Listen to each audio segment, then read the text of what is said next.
여러분 안녕하십니까? 7월 18일 목요일 아침입니다. 출발 딜사이트 시작합니다. 황명석입니다. 요즘 안 그래도 주변에서 주식 얘기 좀 많이 하더라고요. 뭐 테슬라가 어떻더라, 엔비디아가 어떻더라, 애플이 어떻더라, 그리고 SK하이닉스, 삼성전자가 어떻더라. 이런 얘기들이 참 많이 들릴 때 알아챘어야 하는 걸까요?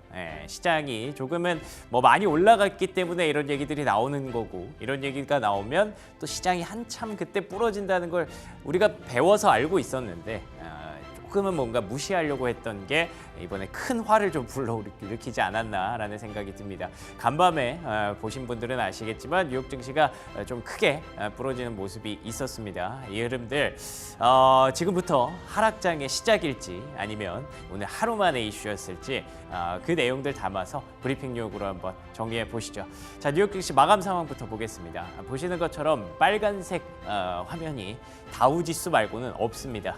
나스닥이 2.76% 급락했습니다. 나스닥 2% 넘게 빠지는 거 진짜 오랜만에 보는 것 같아서 찾아봤더니 2022년 이후에 처음이라고 하더라고요. 2년 만에 나스닥이 2% 넘게 하락하는 게 나타난 겁니다. 사실 2년 정도 나스닥이 2%안 빠졌으면 뭐 우리가 충분히 방심할 만하죠. 그런데 그때 한번 이렇게 좀 크게 아픔을 가져다 줬고요. S&P 500도 보시는 것처럼 1.4% 하락했는데 보통 우리가 필라델피아 반도체 지수 많이 보시죠. QQQ, 뭐 TQQQ 이런 ETF들 매매하신 분들이 계속 신경 쓰는 부분일 텐데 오늘 조금 많이 타격이 좀 있으셨을 것 같습니다. 필라델피아 반도체 지수의 경우에는 6% 넘게 7% 가까이 폭락하는 그런 사태가 벌어졌기 때문에 여기 종목들 보시면 다 아실 거예요. 다 아는 그런 종목들이죠. 엔비디아 6%, TSMC 8%, ASML 무려 12% 폭락했습니다. ASML은 실적이 나쁘지 않았거든요. 그럼에도 불구하고 이런 반도체주와 어떤 이슈들의 영향으로 이렇게 급락을 했는데 도대체 어떤 일들이 있었길래 이렇게 반도체가 부러졌나 한번 체크 포인트들 살펴보도록 하겠습니다. 자, 첫 번째 체크 포인트는요. 역시나 반도체고요. 이슈 두 가지가 좀 있었습니다. 일각에서는 이렇게 표현하더라고요. 트럼프와 바이든의 칼춤이 일어났다라는 얘기를 하던데, 자, 일단 이쪽은 바이든의 칼춤입니다. 미국이 중국의 칩 산업에 대해서, 반도체 산업에 대해서 좀 더 큰 규제안을 준비하고 있다라는 거죠. 지금의 미국, 물론 지금 많은 사람들이 트럼프 트레이드를 보고 있지만 아직 미국은 바이든 정부, 민주당 정부입니다. 민주당 정부가 준비하고 있는 그런 강력한 규제 정책이 있다는 건데요. 다른 나라의 다른 그 반도체 업체들도 중국에 자꾸 어떤 기술 수출이라든지 장비 수출을 하다 보니까 그게 자꾸 중국을 키워준다는 거죠. 사실 저는 이게 뭐가 문제인지 잘 모르겠습니다. 왜냐하면 미국이 다른 나라, 여기 보시면 도쿄 일렉트론, ASML 이 두 기업은 미국의 어떤 지배를 받는 기업도 아닌데 중국에다가 어떤 장비를 수출한다고 해서 왜 미국의 제재를 받아야 되는지 잘 모르겠지만 어찌 됐든 바이든 대통령 입장에서도 그리고 미국 입장에서는 중국이 성장하는 걸 전혀 원하지 않잖아요. 그렇기 때문에 프렌즈 쇼어링이라고 해서 뭐 일본, 네덜란드, 대한민국, 대만 이쪽만큼은 계속 지키려고, 그리고 뭔가 좀 공장 지어주고 보조금 주고 뭐 이렇게 서로 관계가 좀 있었는데 보고 있지 못하겠다는 거죠.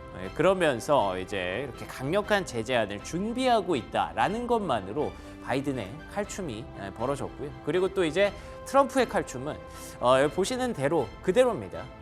미국이 방위비 얘기를 계속 하잖아요. 방위비를 너무 많이 부담하고 있다. 그 얘기를 이제 대만에게까지 했습니다. 대만도 미국의 방위비를 내야 된다. 이게 정상이다. 라고 얘기를 하고 있죠. 여기서 끝난 게 아니라 TSMC에게 주는 보조금까지 문제를 삼았습니다. TSMC가 공장을 미국에다 지으면서 생산을 하면서 이제 미국에서 보조금을 받게 되었죠. 그런데 그거 다 어차피 차이니즈 타이베이, 대만, 뭐 중국 땅 아니냐, 중국으로 다 들어가는 돈인데 그것도 우리가 줄 필요가 없다라고 얘기를 하네요. 사실 이 원래 트럼프 전 대통령 재임 기간에 TSMC 그렇게 쪼아대서 TSMC 미국에다 공장 짓게 만들었거든요. 그래놓고 이제 보조금도 못 주겠다고 하니 어떻게 대응해야 될지 모르겠습니다. 반도체 업종에 대해서 어떤 해결책이 필요한지 모르겠고 이 소동 와중에 인텔은 또 올랐더라고요. 그렇다고 해서 과연 인텔이 ASML이 하던 것, TSMC가 하던 것, 그리고 삼성전자와 SK하이닉스가 하던 것을 혼자 다 할 수 있을까요? 저는 그건 거의 불가능에 가깝다고 생각을 하거든요. 어찌됐든 일단은 지금으로 봤을 땐 선언적인 의미가 좀 크다고 봅니다. 두 사람의 대선이 조금씩 이제 과열되면서 거기에서 좀 뭔가 좀 지지층을 결집시키려는 카드라고 봐야 될 것 같은데 그렇게 또 제쳐놓기에는 트럼프 전 대통령이 그동안 해온 것들이 있고 바이든 대통령도 IRA를 중심으로 그동안 해온 것들이 있기 때문에 쉽게 허투루 그냥 지나칠 수는 없는 그런 두 사람의 칼춤이 일단 반도체 업종을 크게 부러뜨려 놨다라고 보시면 될 것 같고요. 다음 장 넘겨주시면요. 그러면 이제 반도체 업종이 부러졌으니까 뉴욕 증시가 다 하락한 것이냐? 또 그건 또 아니에요. 그래서 시장의 고민이 계속 길어지는 것 같습니다. 여기 보시는 것처럼 반도체 업종 뭐 굳이 숫자 불러드리지 않겠습니다. AMD 같은 경우에 10%더 넘게 급락했다는 것만 참고하시면 될 것 같고요. 여기 뭐 다 빨간색입니다. 빨간색이 너무 진하죠. 그런데 또 이렇게 놓고 보면 다른 쪽은 또 괜찮아요. 보시는 것처럼 금융주도 좀 괜찮았고요. 그리고 이쪽에 소비주 섹터, 에너지주, 리츠를 비롯한 건설주, 부동산 섹터, 유틸리티 섹터 괜찮습니다. 이렇게 되면 자꾸 고민이 되는 거죠. 결국에는 우리가 보는 건 반도체 M7이 맞지만 그런데 다른 종목들이 이렇게 올라갔을 때 사실 두 사람 입장에서도 이렇게 반도체 칼춤을 추면 주식시장 떨어지고 그러면은 두 사람의 지지율에 그렇게 큰 도움이 되지는 않을 수도 있는데라고 생각하다가도 다른 종목들이 이렇게 올라가면 사실 미국 사람들의 뭐 그 근간인 주식시장이 흔들린 건 아니기 때문에 나쁘지 않은 그런 전략이 될 수도 있을 것 같아요. 그렇기 때문에 여기서 한 가지 또 생각하게 되는 건 이래서 분산 투자가 중요하구나라는 생각을 또 하게 되는 거죠. 다음 장 넘겨볼까요? 이러니까 또 이런 얘기까지 좀 들립니다. 좀 진작 경고 좀 해주면 좋았을 텐데 글쎄요. 저희가 그 경고를 해서 무시했던 걸까요? 일단 골드만삭스에서는 S&P 500이 이제는 조정받을 때가 왔다라고 얘기를 하네요. 그래서 buy the dip, 그러니까 빠지면 사라가 buy the dip이잖아요. 근데 그거를 지금부터는 하면 안 된다라고 얘기를 합니다.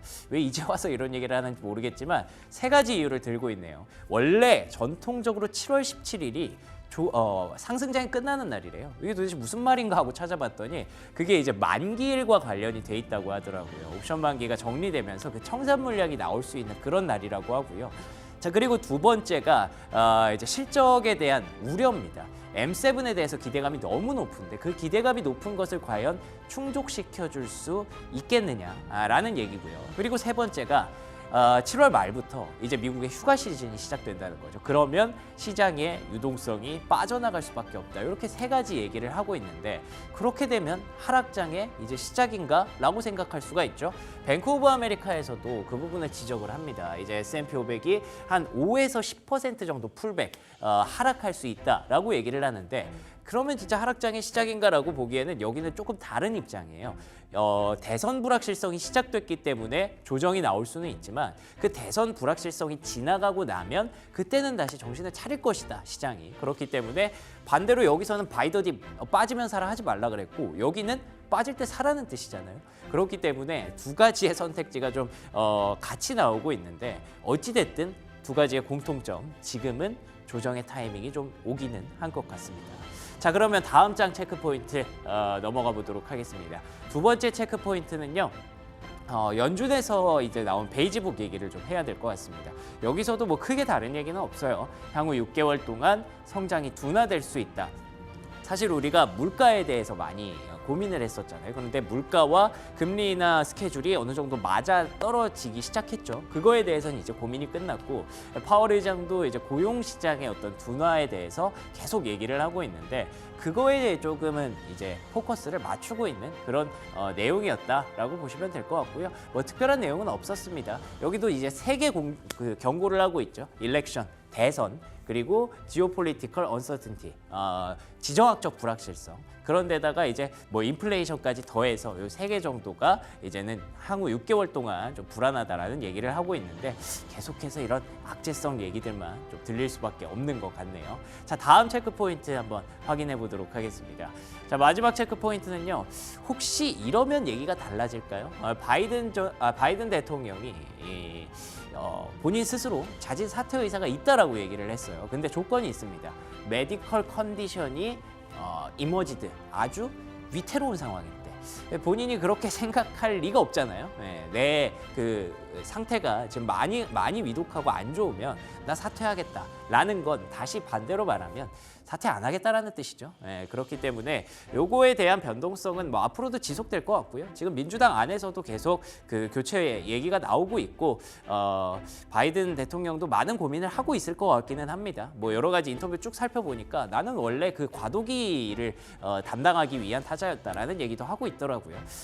그치만 어쨌든 여기에서 또 변동성이 생기면 시장의 변동성이 또 올 것 같아서 좀 걱정이네요. 어찌됐든 대선이 몰고 오는 이 폭풍들이 만만치만은 않다라는 거 오늘의 가장 중요한 포인트들이었습니다. 자, 그러면 이어서 특징주 3가지 한번 확인해 보도록 하겠습니다. 첫 번째 특징주는 ASML입니다. 약간 아쉽죠. 왜냐하면 실적 자체가 나쁘지 않았거든요. 2분기 실적 매출과 EPS 다 나쁘지 않았고요. 가이던스도 나쁘지 않았습니다. 그러면서 뭐 지금 불확실한 것은 맞지만 CEO가 얘기하기를 뭐 앞으로 하반기에 우리는 계속 잘 갈 것이다라고 얘기를 했는데 아쉽지만 아까 보셨던 대로 이제 바이든의 칼춤에서 ASML이 그대로 그냥 이 리스트에 있었죠. 그렇기 때문에 급락을 할 수밖에 없었고 TSMC를 트럼프 전 대통령이 때리는 거 보면서 ASML 야 이거 우리도 좀 피해가 있겠는데 그래서 더블로 이제 피해가 누적되다 보니까 12% 넘게 이렇게 급락이 나왔다고 봐야 될 것 같은데 예약 매출은 괜찮거든요. 이 예약 매출이 뭐냐면 예약을 받은 겁니다. 여기 아시는 것처럼 그 EUV 노광 장비 예약해도 한 1년 뒤에 주는 거 아시죠? 그만큼 그 주문이 밀려있는 그 슈퍼을이라고 하는데 아직까지 예약 매출이 전년 대비해서도 작년 2분기보다도 훨씬 좋았거든요. 근데 그게 이제부터는 조금 꺾일 수도 있겠지만 과연 냉정하게 생각해 볼 때죠. ASML의 노광 장비 없이 미국의 반도체는 정말 성장할 수 있을 것인가? 그러면 이거는 바이더 딥을 해야 되는 타이밍인가? 라는 고민을 하게 되는 것 같습니다. 자, 두 번째 특징주 한번 확인해 보겠습니다. 두 번째 특징주는요. 존슨앤존슨 그래도 좀 좋은 거 한번 찾아봤습니다. 제약주죠. 제약 섹터고 이럴 땐 우리가 최고다라고 표현을 해봤는데 이렇게 변동성 장세에서는 확실히 매출 잘 나오고 실적 잘 뽑는 기업이 최고입니다. 그래서 존슨앤존슨이 갖고 있는 그런 여러 가지 제약 약품들이 있기 때문에 파이프라인들이 있기 때문에 거기에서 계속 상세가 되고 있고요. 실적이 좀 안정적이라고 얘기를 하죠. 미국의 제약주는 우리나라의 바이오주처럼 그렇게 성장주라기보다는 가치주 영역에도 또 들어가니까요. 헬스케어 섹터라고 해서 그래서 약간 그 스텔라라라는 약품, 복제약품이 이제 내년부터 나오기 때문에 그 자가 면역 질환 치료제 스텔라라에 대해서 불확실성이 있었는데 스텔라라 여전히 잘 팔리고 있더라고요. 매출도 3% 증가했고요. 앞으로 스텔라라가 좀 변동성이 있기는 하겠지만 그래도 다른 약품들이 든든하게 받쳐줄 것이다라고 얘기를 하고 있어서 그런 얘기 지금 시장에서는 굉장히 필요한 그런 얘기고 종목이었던 것 같습니다. 자, 마지막 특징주로 한번 넘어가 보겠습니다. 또 희망적인 거 뉴스 하나 찾아봤습니다. 아마존 요즘 프라임 세일하고 있거든요. 이틀 동안 프라임 세일이 이제 거의 끝났죠. 이틀이 지나갔으니까. 근데 첫날 매출이 7.2 빌리언이 나왔습니다. 요거 괜찮았다고 하더라고요. 72억 원, 2억 달러인데 작년에 절반보다 훨씬 많아요. 작년에 한 120억 달러 정도가 나왔기 때문에 이미 첫날에 72억 달러 나왔으면 근데 뭐 첫날이 물론 더 많기는 하겠죠. 그런데다가 그 전부터 할인 행사가 있었어서 미리 수요가 좀 반영이 됐다고 하는데 어찌됐든 아마존 최근에 괜찮고요. 그리고 간밤에 반도체가 부러지는 과정에서도 아마존 한 2%대로 나름대로 하락폭을 선방했습니다. 그렇게 되면 광고 매출 회복되고 금리 인하되면 플랫폼 주인 아마존 앞으로도 좀 관심을 가져봐야 될까요? 하반기 주인공은 정말 아마존이 될지 한번 참고해 보도록 하겠습니다. 자, 여기까지 브리핑 뉴욕이었고요. 이어서 조은주 캐스터와 시황 브리핑으로 함께 하시죠. 네, 간밤 글로벌 시장 살펴보도록 하겠습니다. 원달러 환율부터 살펴보시면요. 3.6원 내린 1,381원에 거래 마쳤습니다. 원달러 환율 어제 꾸준히 하락세 기록했고요. 막바지 되면서 그 낙폭을 줄여갔던 모습인데요. 이날 달러 인덱스 장중 한때 넉 달 만에 최저 수준까지 내려왔고 0.45% 하락한 103.74를 기록했습니다. 이런 달러 약세에 원달러 환율도 그대로 연동된 모습 보이고 있습니다. 10년물 국채금리도 한번 살펴보시겠습니다. 소폭 하락한 모습인데요. 인플레이션 지표 개선과 그리고 노동시장 둔화 흐름으로 볼 때는 이 연준이 조만간 금리를 내릴 것이다라는 전망 우세해지면서 이렇게 하락한 모습입니다. 하지만 트럼프가 다시 대통령이 된다면 재정 적자가 급격히 늘어날 거란 전망과 함께 국채금리는 보합권에서 거래된 모습이고요. 국제유가도 한번 살펴보도록 하겠습니다. WTIU 81달러 중반에 거래되었습니다.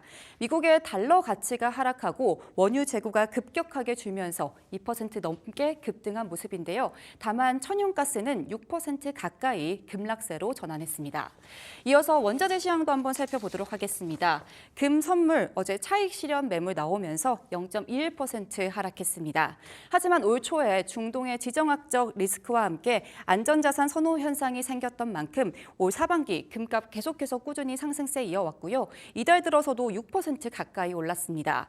3분기 금리 인하가 본격화되고 미국 대선에 따른 정치적 그리고 경제적 불확실성이 커지면서 금 투자 수요는 한동안 늘어날 전망 함께하고 있고요.